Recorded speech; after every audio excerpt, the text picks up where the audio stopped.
Okay. In recent entertainment news,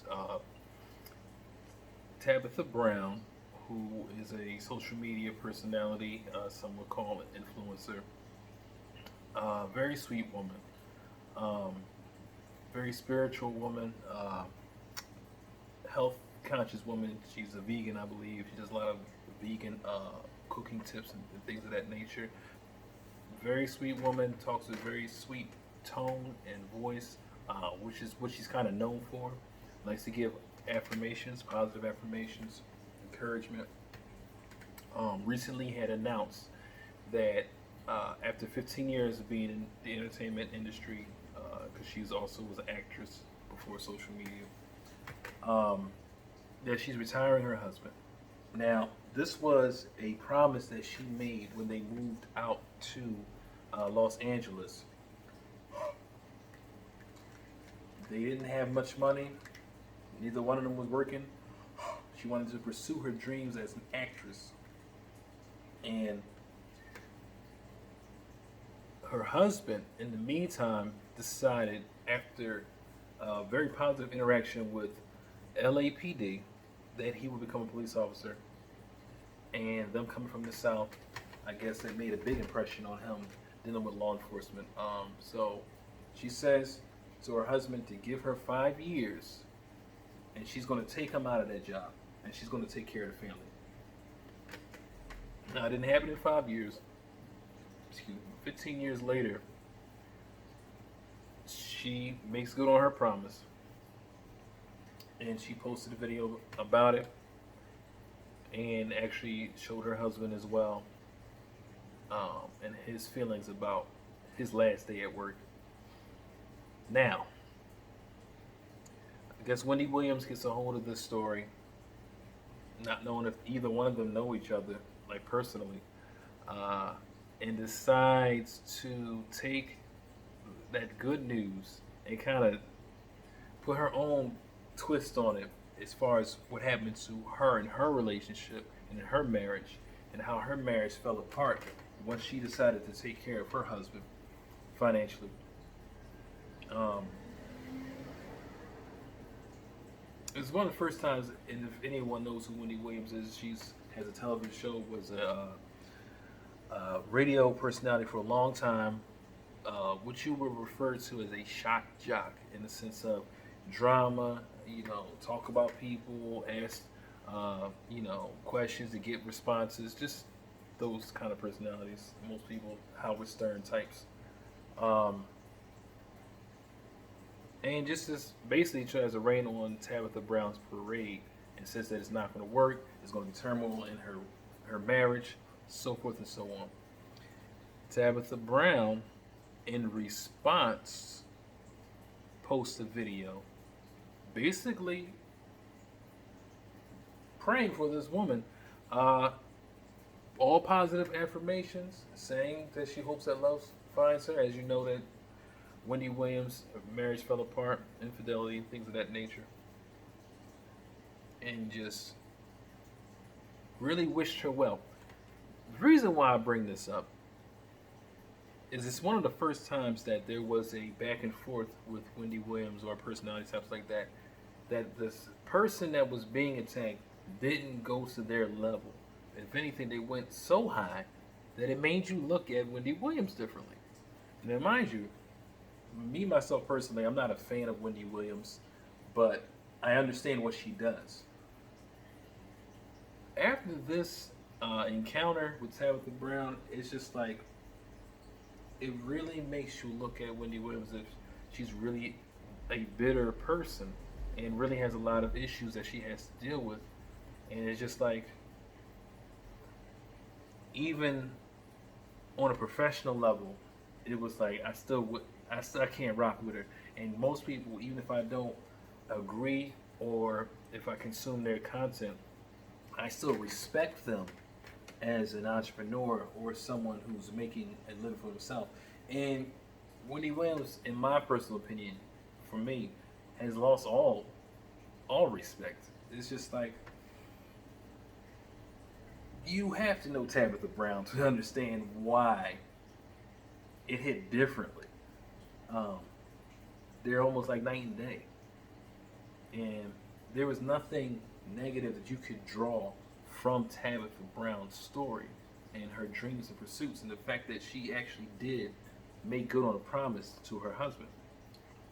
It showed you strength of marriage. It showed you the strength of putting God first in your marriage and your relationship, spiritual foundation, hard work. There, everything from that story you could pull from positive. There was nothing negative about it.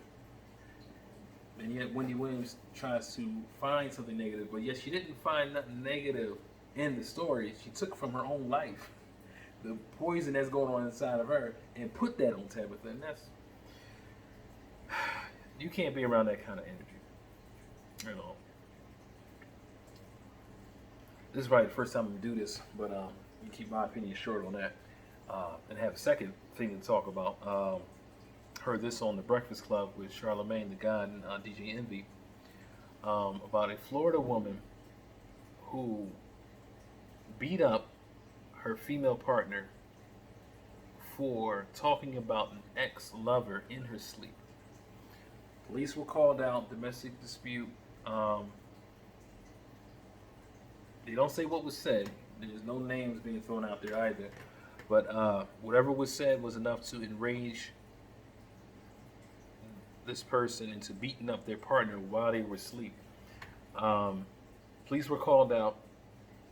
They confronted her about the swelling on her girlfriend's face, and she said, "Oh, that's not from this one, or this beating. That's from a previous fight." I don't know who says that to the police, but I don't see what difference does that make either. And I thought about myself in that situation. I'm sure people have dreams, and you have these types of dreams, and they're not real, but you still may feel guilty, especially if you're in a relationship and you're committed to your partner, and then you have a dream about you sleeping with someone else. Even though it's not real, you still kind of feel that guilt because you don't know what's going on inside your mind. Subconsciously, am I still in love with this other person, or still want to be with this person, or for whatever reason? One of the things that they had brought up was if it was you and you were the one sleeping and you were talking about an ex, what would your partner do? Yeah, I'm pretty sure I know what my wife would do, so it's not that one's not really a long conversation. But no one would be happy initially. I mean, I don't condone violence within relationships and marriages and things of that nature. Conversation, it will really be an uncomfortable conversation. And even though it's not real,